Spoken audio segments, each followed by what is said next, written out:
Якщо, дуже так, знаєте, сказати,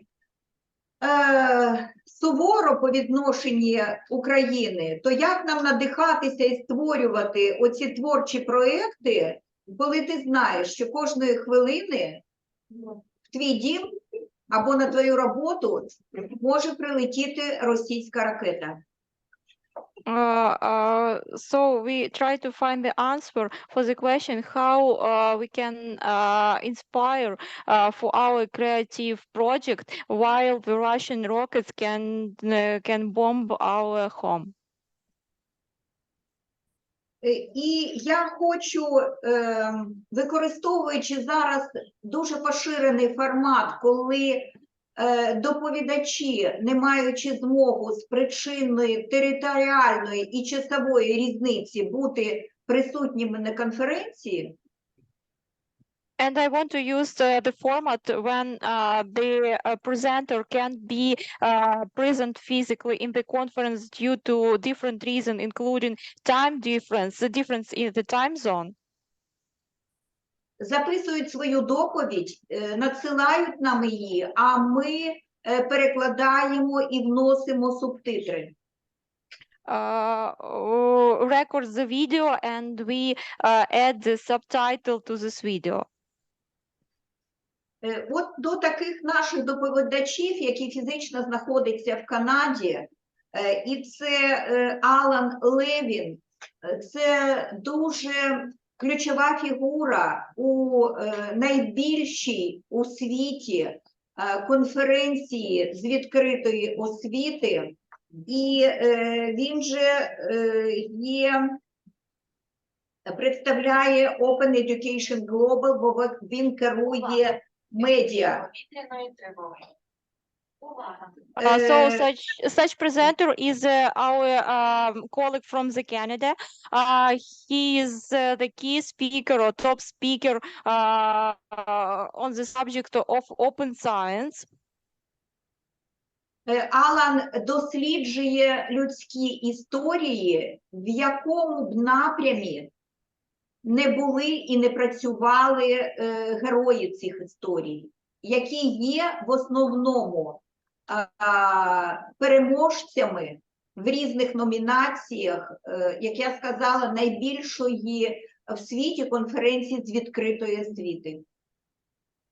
Alan investigated the history of the people who in the different people who works in the different direction, and these people are winners in different nomination. And Alan also is the case speaker of the biggest conference on open education in the world. І так, як бачить канадієць, надихання людськими історіями, що пов'язані між собою. Розгортання в тексті, звуці, фотографіях. Алан Левін, відео з субтитрами українською мовою.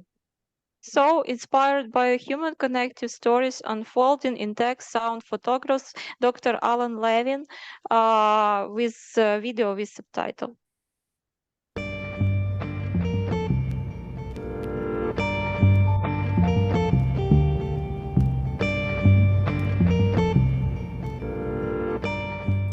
Привет!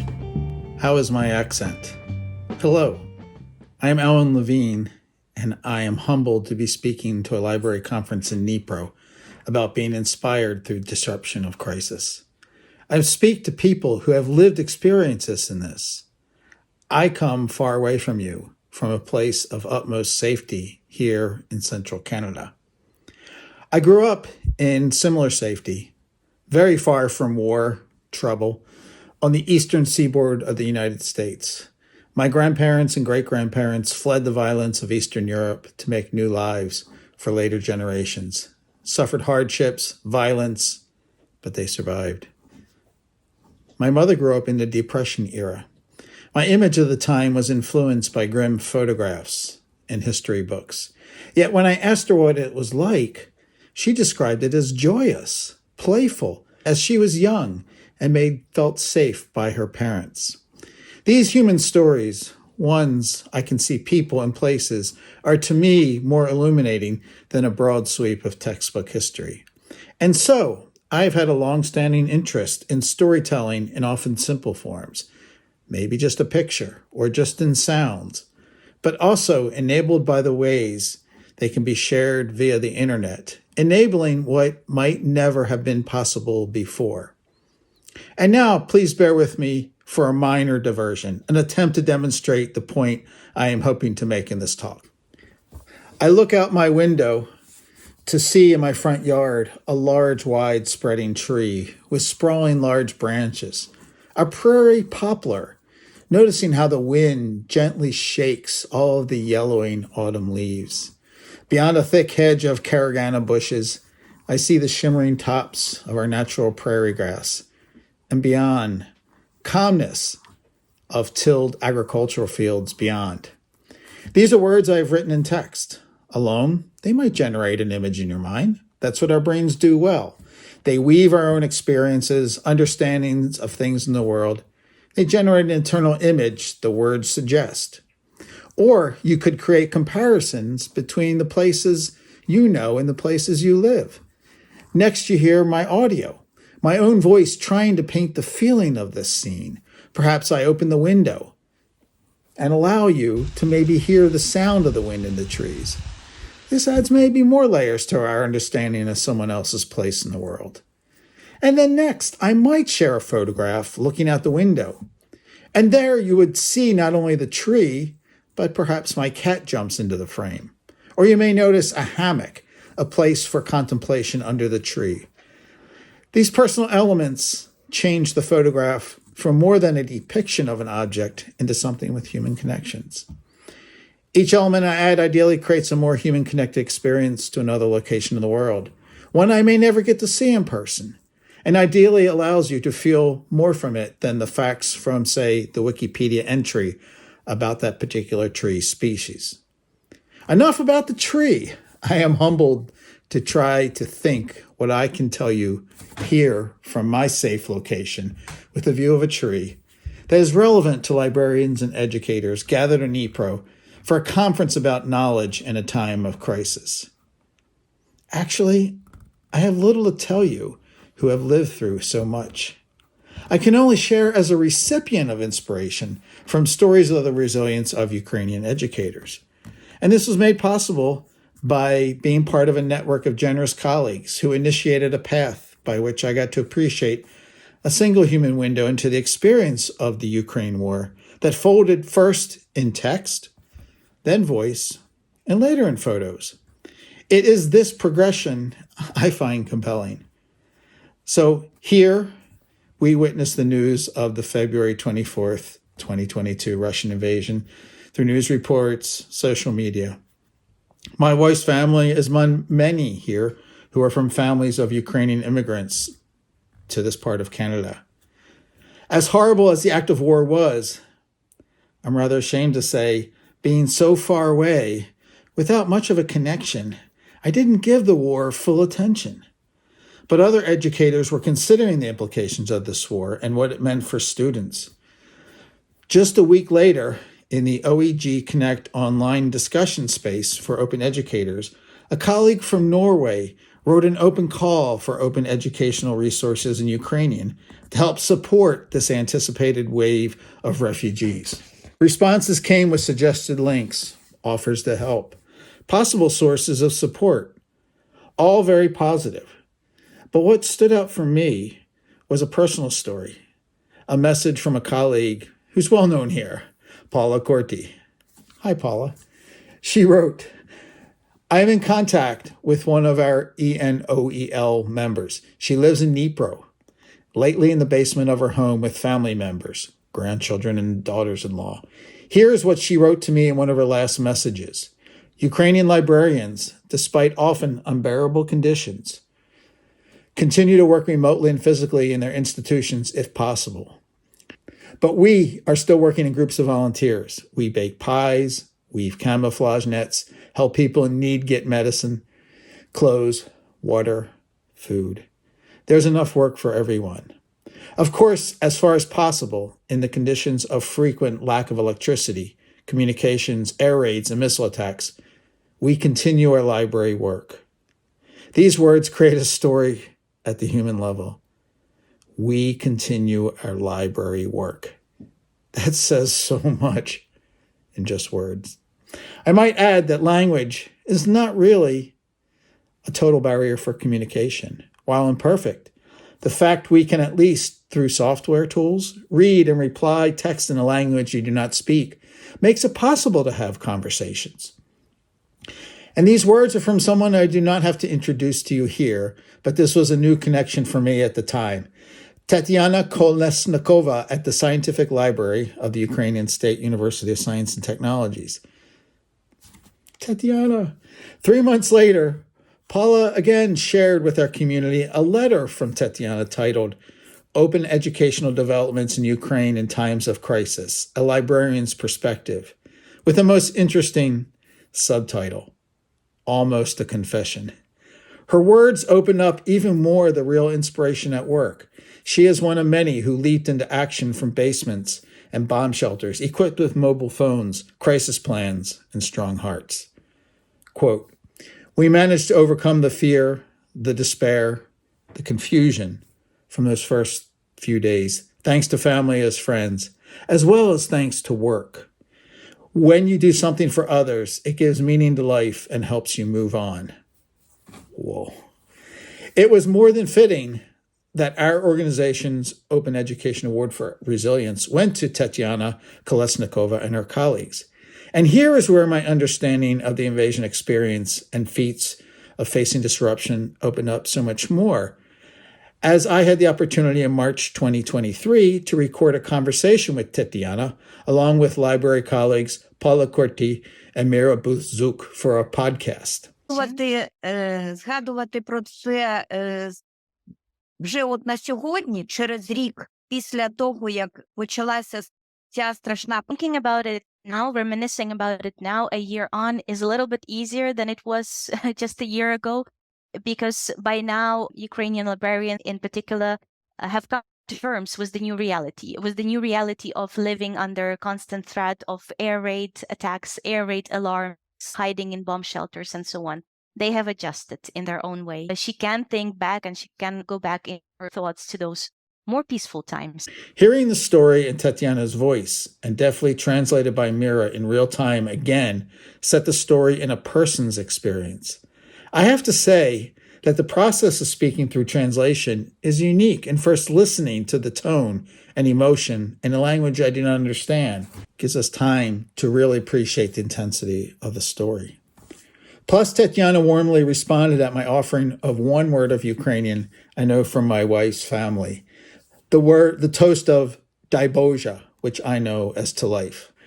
I cannot quote enough from this episode. Please listen to it yourself. But what came through was the strong Ukrainian human spirit and a focus on doing what was needed, not only to survive, but also keeping a focus on research, science, education, student needs, and all with an embracing even more of open publishing and open educational practices.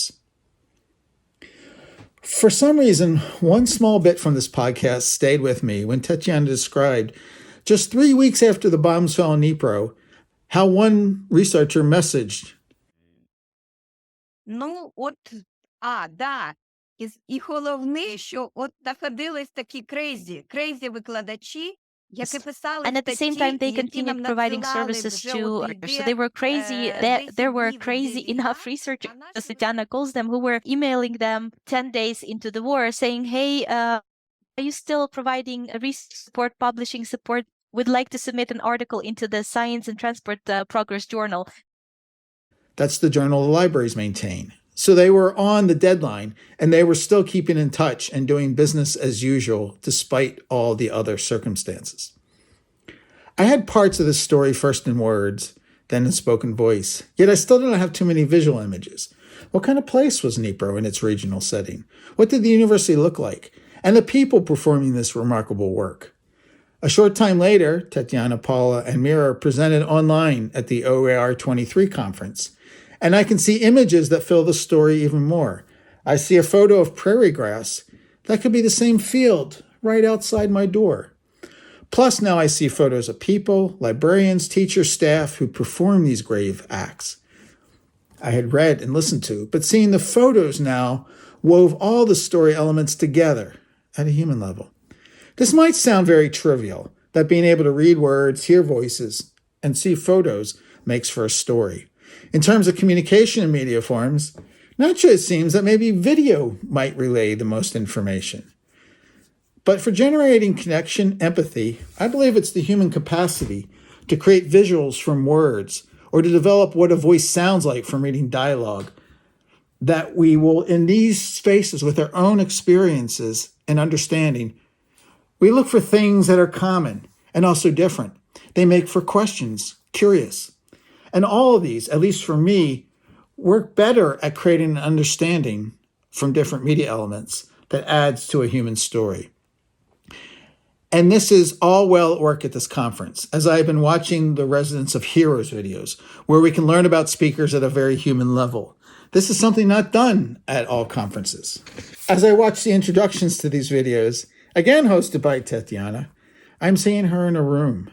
That makes me wonder about the piano she stands next to, as well as atop of it, I see a vase of sunflowers. This is something I can relate to, and I'm inspired not only by the stories in the video, but maybe to tell her of my sunflowers that my wife and grew here in Saskatchewan, right out that window. Yes, the stories are ones that inspire, but they create opportunities to share something as simple as a common flower. Like words and text, adding in the human voice, and perhaps photos. Can we be inspired, but also more connected over all the positive things that make us human? I do not have a specific suggestion how we can make more possibilities for stories like this to happen. This one was enabled by a dedicated educator like Tatiana and international colleagues like Paula and Mira and others who were already working together before the war. I believe when we retell this story and connect more small stories of human connection, it expands the network of care, one human at a time. That's my message. Thank you for listening.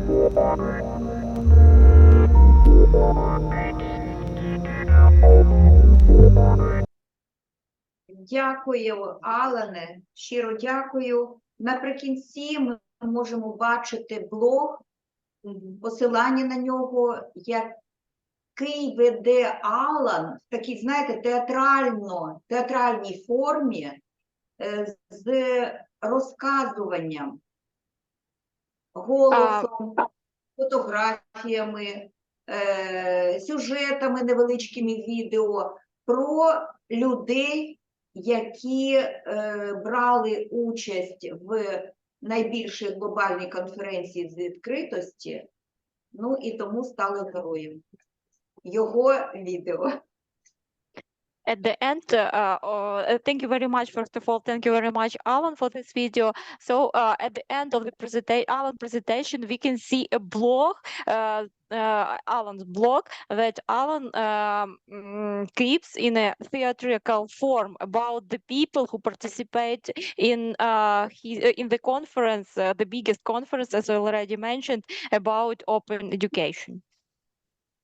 Шановні колеги, можете надсилати свої запитання до Алана на нашу пошту організаційного комітету. Алан безумовно відповість на всі ваші запитання. You can send the question to Alan for our post, for our email, the email of organization committee of our conference, and Alan, you for sure answer for all of your questions.